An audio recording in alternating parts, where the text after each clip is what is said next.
তবে আজকে আসার পর মুক্তা ভাই আর মিলন যে সম্মান আমাদেরকে দেখাইছে, আমি আর জীবন পঞ্চগড় ছাড়বো না, সারা জীবনে একবার হলে আইয়া ছাড়বো।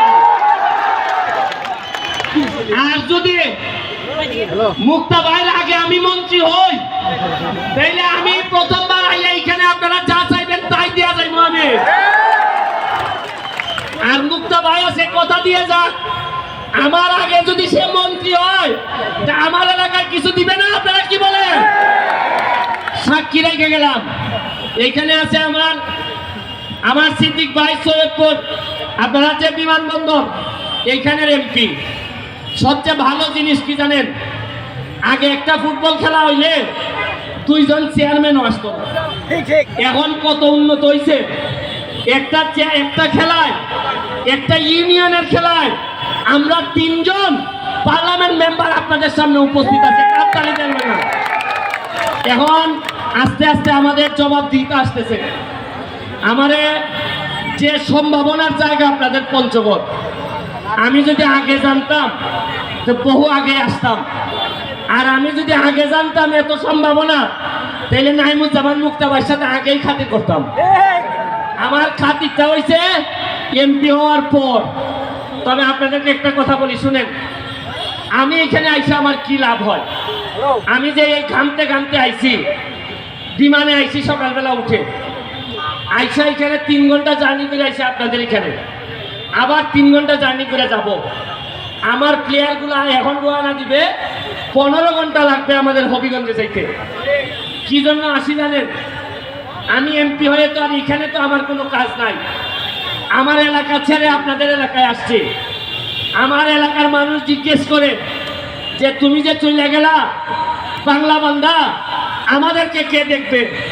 আমার এলাকার মানুষকে বুঝাইছি যে আরে আমি গেলে তো শুধু আমার এলাকার মানুষের উন্নতি হবে, আর আমি যদি বাংলা বান্ধা যাই, তোমরা যদি আমারে যাইতে দাও, তাহলে মুক্তা ভাই আর সিদ্দিক ভাইকে নিয়ে সারা বাংলাদেশের ফুটবলের উন্নতি হবে। এই জন্য শুনেন, ফুটবলটা আমাদের প্রথম প্রেম। এই ফুটবলটা নষ্ট হয়েছে বুঝলাই আপনাদের দ্বারে দ্বারে ঘুরে বেড়ায়, এত ঘাম মাটিতে ফেলছে। আমার বিশ্বাস আমার মতো আর কেউ বাংলাদেশের 64টা ডিস্ট্রিক্টে এত ঘাম ফলাইছে কিনা আমি জানি না। আমি আপনাদের জন্য দোয়া করে দিয়ে যাই। আপনাদের যারা ইয়াং আছে, তরুণ যারা আছে, তাদেরকে বলবো আপনাদের জন্য একটা মডেল ক্যারেক্টার আছে।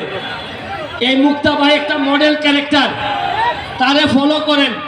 কিভাবে এত দূর থেকে উঠে গিয়ে ঢাকায় একটা অবস্থান তৈরি করছে।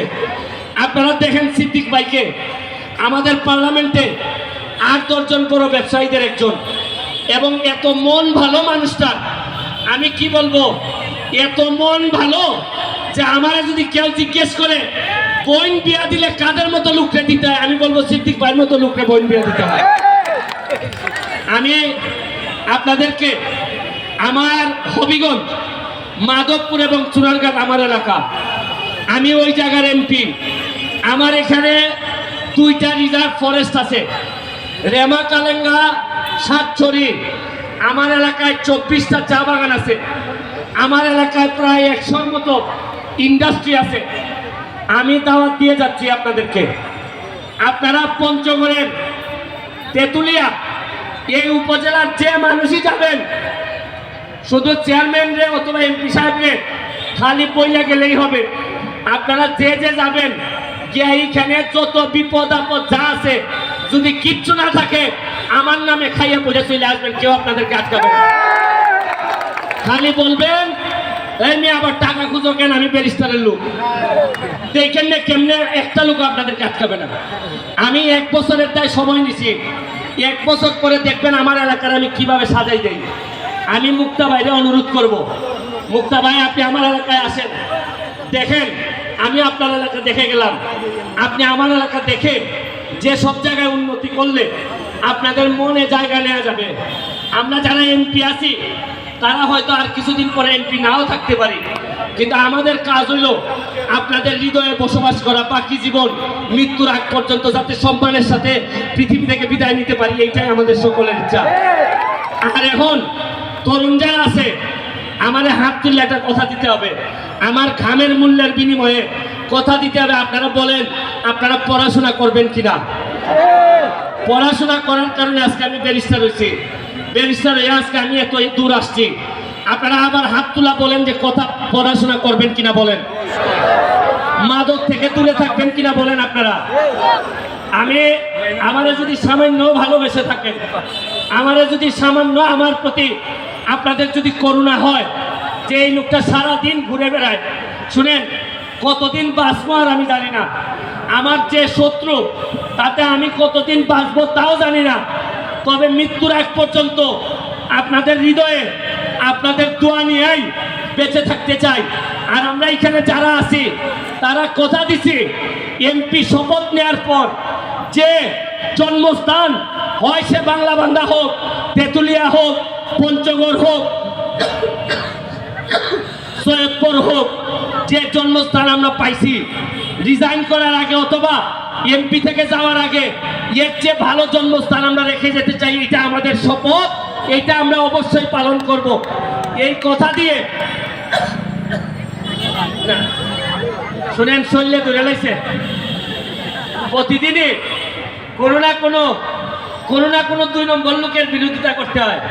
যদিও মুক্তা ভাই পিস থেকে কয় আন্না আন্না আইসো আসো আন্না, খুব ভালো লোক, মানে আপন বড় ভাই যেভাবে পিস থেকে টাইনে ধরে রাখে এইভাবে মুক্তা ভাই সিদ্দিক ভাই আমারে ধরে রাখে। আমি আগাইলে কয় আন্নারে ভাই আন্না আন্না আয় পিছনে পিছনে। আমরা সংসদে অনেক ভালো মজা করি, তবে একটা কথা বলে যাই, এই আপনাদের তেঁতুলিয়া কোনো বিল কোনো অধিকারের সংগ্রামে যদি আমাদের নাইমুজ্জামান মুক্তা ভাই সংসদে দাঁড়ায়, তবে চোখ বন্ধ করে সৈয়দপুর এবং হবিগঞ্জের 2 জন এমপি আপনারা পাবেন তার সমর্থনের জন্য। এটা আমি আজকে কথা দিয়ে যাচ্ছি। প্রয়োজনে মুক্তা ভাই যদি চায় যে 2টা এমপি লাগে, শেখ হাসিনার কাছে যাওয়া লাগবো, গিয়া দরকার হলে আমরা তেঁতুলিয়ার কোনো উন্নয়নে আমরা 3 জনই ওনার পায়ে ধরে পড়ে থাকবো, তাও উন্নয়ন করে ছাড়বো।